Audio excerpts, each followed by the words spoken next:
ई-लर्न study platform पर आप सभी का पुनः स्वागत है। आज है 27 जुलाई 2020। इस वीडियो में डिस्कशन करेंगे हर रोज की तरह राष्ट्रीय, अंतर्राष्ट्रीय तथा हिमाचल प्रदेश से संबंधित अति महत्वपूर्ण एमसीक्यू के बारे में। आइए सबसे पहले शुरुआत करते हैं अपने इस वीडियो की एक ट्रिक के साथ। हर रोज हम आपको ट्रिक टू रिमेंबर एक यहाँ पे टॉपिक लेके आते हैं जो कि विभिन्न तरह के कम्पिटिटिव एग्जाम के लिए बहुत इंपॉर्टेंट साबित होता है। ट्रिक को शुरू करने से पहले शिवानी शर्मा है हमारे स्टूडेंट, इसी यूट्यूब चैनल काफ़ी अच्छा उन्होंने एक कमेंट किया है हैप्पी पेरेंट्स डे के ऊपर, जिसमें लिखा गया है जिनके पास माँ बाप से रिश्ते गहरे होते हैं उनके कल और आज दोनों ही अच्छे होते हैं। शुक्रिया शिवानी शर्मा जी, आपने काफ़ी बेहतरीन तरीके से हमें भी एक संदेश दिया है और सभी स्टूडेंट्स, सभी व्यूअर्स के लिए एक बहुत अच्छी बात आपने की। इसी तरह के सकारात्मक कमेंट आप करते रहिए, कल किसी और का कमेंट हम लेके यहाँ पे डिस्कस करेंगे। आइए आज के ट्रिक्स के बारे में बात करते हैं। आज हम बात करेंगे स्टैच्यू ऑफ यूनिटी के बारे में। आपको ज्ञात होगा भारत की जो विभिन्न तरह की विरासतें थी, रियासतें थी, उन्हें एकीकृत करने के लिए वल्लभ भाई पटेल का महत्वपूर्ण योगदान रहा है। इन्हीं की स्मरण करने के लिए स्टैच्यू ऑफ यूनिटी बनाया गया है, जिसका अनावरण यानी जिसे लॉन्च किया गया 31 अक्टूबर 2018 को पटेल की 143वीं जयंती पे से बनाया गया है। ठीक है, इसे इनॉग्रेट किया, अनावरण किया गया। इसका 182 मीटर ऊंची इनकी ये प्रतिमा है और इन्हें देखिए 1991 में भारत रत्न से सम्मानित किया गया है। गुजरात के वडोदरा के पास नर्मदा जिला सरदार सरोवर के साथ में इसको बनाया गया है। यहाँ पे ये भी आपने याद रखना है। और इसके डिजाइनर थे राम बनजी सूतर जी, और इसकी कंपनी, जिस कंपनी ने इसको बनाया है वो है लॉर्सन एवं टूबो कंपनी। और याद रखिएगा एसबी होता है सरदार वल्लभ भाई पटेल राष्ट्रीय एकता ट्रस्ट के द्वारा सरदार वल्लभ भाई पटेल राष्ट्रीय एकता पुरस्कार देने की घोषणा की गई है। ठीक है, यह पुरस्कार एक वर्ष में सिर्फ 3 लोगों को ही दिया जा सकता है, 3 से अधिक लोगों को नहीं दिया जा सकता जाएगा। और सबसे बड़ी बात इस पुरस्कार की, इसके साथ में किसी भी तरह का कोई भी धन नहीं दिया जाएगा। और याद रखिएगा राष्ट्रीय एकता दिवस मनाया जाता है 31 अक्टूबर को। Run for unity Sardar Vallabh भाई पटेल की जयंती के ऊपर पूरे भारत में इसका भी आयोजन किया जाता है और भारत के बिस्मार्क के नाम से भी जाने जाते हैं सरदार वल्लभ भाई पटेल। इनका जन्म हुआ था 31 अक्टूबर 1875 को नडियाड, गुजरात में। निश्चित तौर पे ये सारे फैक्ट मैंने आपको बताया, छोटी से लेकर बड़ी परीक्षा में 1 से 2 प्रश्न यहाँ से जरूर आपको देखने को मिलेंगे। आपके कमेंट और आपके सुझाव का मुझे इंतजार रहेगा। आइए शुरुआत करते हैं 27 जुलाई 2020 के राष्ट्रीय तथा अंतर्राष्ट्रीय करंट अफेयर से। पहला प्रश्न है, world travel and tourism council 2019 के मुताबिक वैश्विक जीडीपी में यात्रा और पर्यटन का सबसे अधिक योगदान किस देश को प्राप्त होता है। प्रश्न में पूछा जा रहा है, आपने बताना है कि विश्व में ऐसा कौन सा देश है जिसे अपनी यात्रा और पर्यटन से उसकी जीडीपी में सबसे ज्यादा योगदान होता है। स्पेन, भारत, थाईलैंड या चीन। तो इसका सही उत्तर रहेगा थाईलैंड। थाईलैंड एक काफ़ी फेमस कंट्री है टूरिज्म के लिए। और इस कंट्री की यदि हम बात करें तो 19.7% इनकी जीडीपी में टूरिज्म से ही प्राप्त होता है। स्पेन दूसरे स्थान पे 14.3% के साथ। और यहाँ पे बात की जाए तो तीसरे स्थान पे है इटली 13.0% के साथ। ये जितने भी फैक्ट्स है बहुत ही महत्वपूर्ण है, आपको किसी किताब में नहीं मिलेंगे क्योंकि हमारे द्वारा लिए गए अमर उजाला समाचार पत्र से। भारत की जीडीपी में यात्रा एवं पर्यटन का योगदान कितने फीसदी है? 2.8, 4.8, 6.8 या 9.8। याद रखिएगा भारत का महज यहाँ पे 6.8% का योगदान जीडीपी में पर्यटन और यात्रा से प्राप्त होता है। ये भी आपको याद रखना है। विश्व का सबसे बड़ा दुग्ध उत्पादक देश कौन सा है? तो यहाँ पे देखिए आपके सामने है 4 ऑप्शंस, चीन, भारत, जापान या अमेरिका। तो भारत विश्व का सबसे बड़ा दूध का उत्पादक देश है। करीब 22% यहाँ पे 22% जो इसकी प्रोडक्शन होती है वो भारत में ही होती है। स्वतंत्र रूप से अपने पहले मंगल मिशन तैबेन 1 का सफल परीक्षण किस देश द्वारा किया गया? पाकिस्तान, उत्तरी कोरिया, दक्षिण कोरिया या चीन। तो इसका सही उत्तर है चीन के द्वारा इसका सफल प्रक्षेपण किया गया। हाल ही में विश्व व्यापार संगठन द्वारा किस देश को पश्चिमी ऑब्जर्वर देश के रूप में शामिल किया?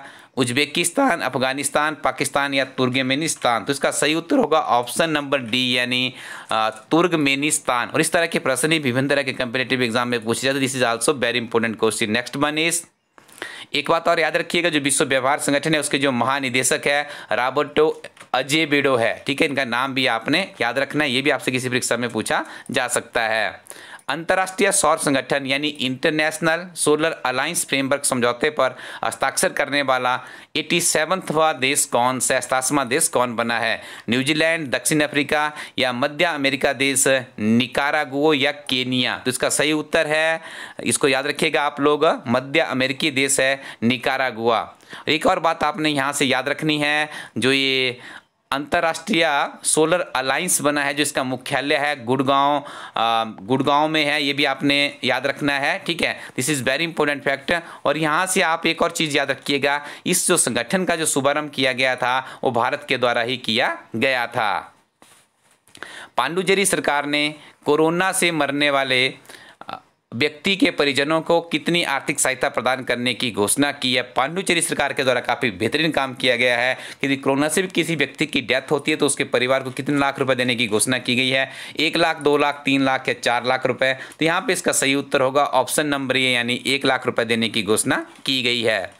निकारागुआ की राजधानी मैनागुआ में, यहाँ पे थोड़ा सा देखिएगा, ये जो डिस्क्रिप्शन है, ऊपर वाले प्रश्न की डिस्क्रिप्शन है, बहुत इंपॉर्टेंट है, अच्छे से आप इसको सुन लीजिएगा। निकारागुआ की राजधानी मैनागुआ और राष्ट्रपति डैनियल आर्टेको है। अंतर्राष्ट्रीय सौर संगठन का आगाज नवंबर 2015 में पेरिस में हुआ था और संयुक्त राष्ट्र जलवायु परिवर्तन सम्मेलन में प्रधानमंत्री नरेंद्र मोदी और फ्रांस के पूर्व राष्ट्रपति हॉलैंड द्वारा संयुक्त रूप से किया गया था। अंतर्राष्ट्रीय सौर संगठन का मुख्यालय गुरुग्राम हरियाणा में है, जिसे पहले गुरुग्राम के नाम से भी जाना जाता था। देखिए निकारागुआ इसका 87वां सदस्य बना है और इसकी राजधानी क्या है? मैनागुआ है। राष्ट्रपति कौन है वहाँ के? डैनियल ओटेर्गो है, ठीक है। ये भी आपने याद रखना, 2015 में इसकी फॉर्मेशन हुई थी। और किस देश ने भारत का यहाँ पे साथ दिया था? फ्रांस ने दिया था। इसका मुख्यालय कहाँ पे है? HQ इसका गुरुग्राम हरियाणा में है। बहुत ही महत्वपूर्ण फैक्ट है, ये भी आपने अच्छे से याद रखने हैं।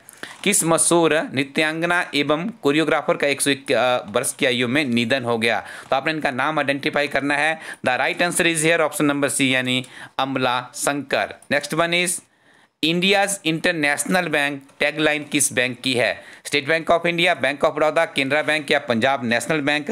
तो इसका सही उत्तर मैं आपको बताऊं, right answer is Bank of Baroda. Option number B is the right answer. हाल ही में भारत के सार्वजनिक क्षेत्र में तीसरे सबसे बड़े बैंक ऑफ बड़ौदा ने इंस्टा क्लिक सेविंग अकाउंट सेवा की शुरुआत की है और इसका मुख्यालय वडोदरा गुजरात में स्थित है। ये भी आपने याद रखना, आपसे भी पूछा जा सकता है कि इंस्टा क्लिक सेविंग अकाउंट की घोषणा किस बैंक के द्वारा की गई? तो आप इसका उत्तर करेंगे बैंक ऑफ बड़ौदा, ठीक है। और इसका मुख्यालय कहाँ पे है? वडोदरा गुजरात में है। राष्ट्रीय प्रसारण दिवस कब मनाया जाता है? द राइट आंसर इज 23 जुलाई को मनाया जाता है राष्ट्रीय प्रसारण दिवस। एक और फैक्ट इसके संबंधित याद रखिएगा, 23 जुलाई 1927 को बम्बई स्टेशन से एक निजी कंपनी इंडियन ब्रॉडकास्टिंग कंपनी ने बॉम्बे स्टेशन से देश का पहला रेडियो प्रसारण शुरू किया था।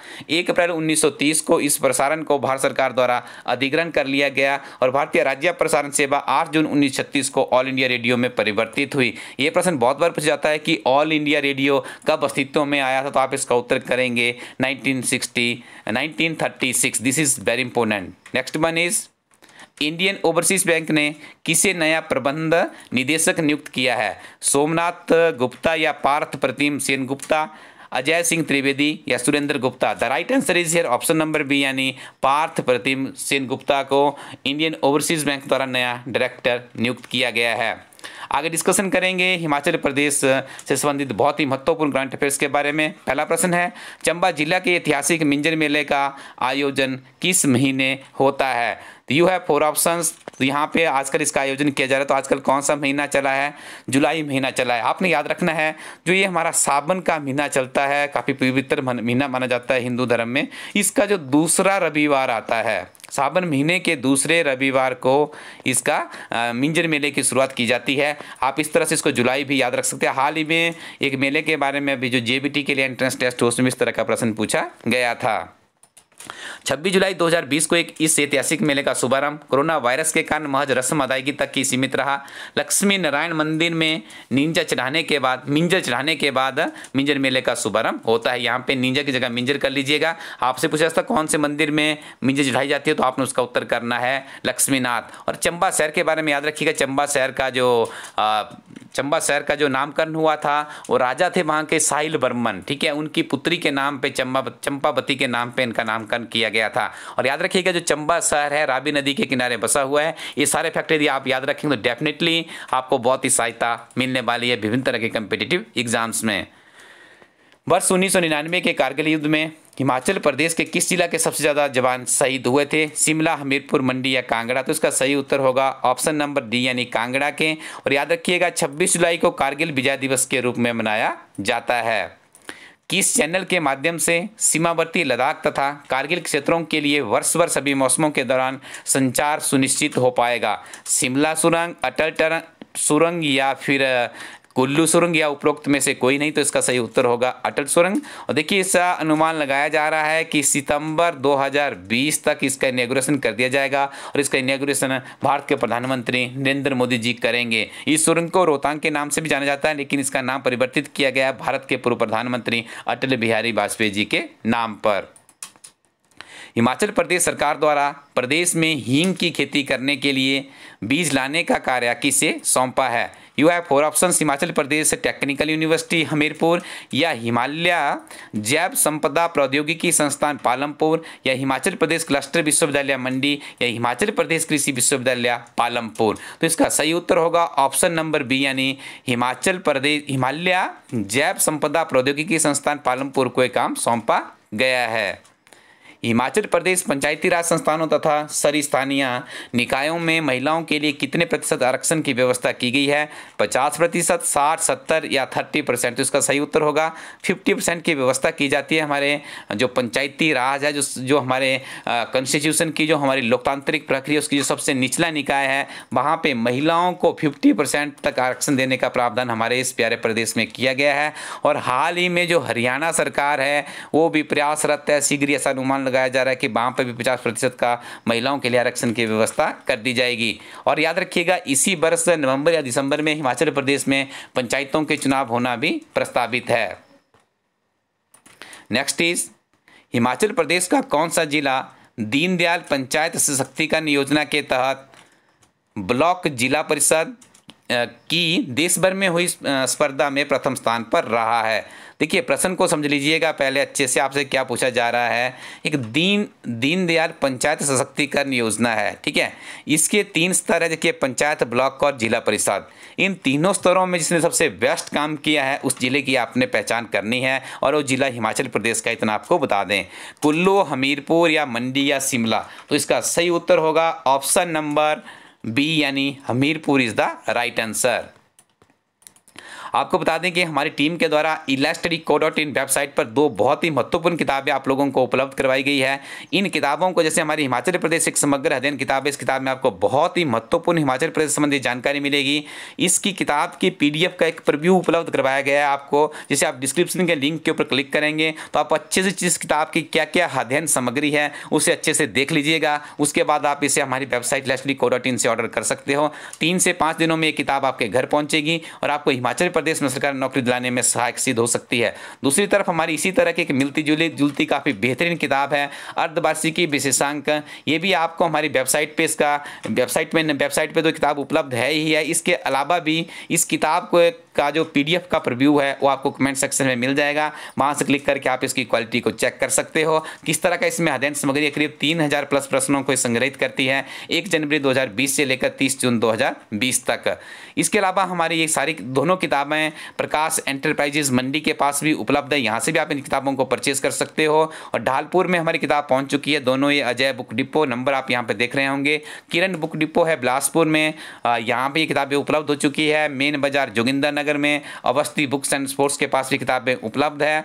मॉडर्न बुक शॉप की बात करें ढालपुर कुल्लू में भी किताबें उपलब्ध है। MBD राज बुक डिपो है आपका मेन बाजार सरका घाट में, यहाँ पर भी दोनों किताबें उपलब्ध है। आप इस दुकान में जाके भी इनको खरीद सकते हैं। और मोहन जनरल स्टोर हमीरपुर में किताबें उपलब्ध है। अग्रवाल जनरल स्टोर कांगड़ा की बात करें, यहाँ पर भी ये किताबें उपलब्ध हो चुकी है। 2 ही किताबें सिर्फ अभी मार्केट में हमारी उपलब्ध है, बाकी के लिए आपको हमारी वेबसाइट पर जाना पड़ेगा। इसके अलावा यदि बात करें गोयल बुक डिपो है आपका पालमपुर में, यहाँ पे किताबें उपलब्ध हो चुकी है। अब बारी है हमारी शिमला, सोलन और ऊना में, कुछ दिनों में हम किताबें वहाँ पर भी पहुँचा देंगे। यदि आपको जल्दी से किताबें चाहिए तो आप हमारी वेबसाइट eLiveStudyCo.in से प्राप्त कर सकते हो। Thank you very much, keep watching eLiveStudy YouTube channel.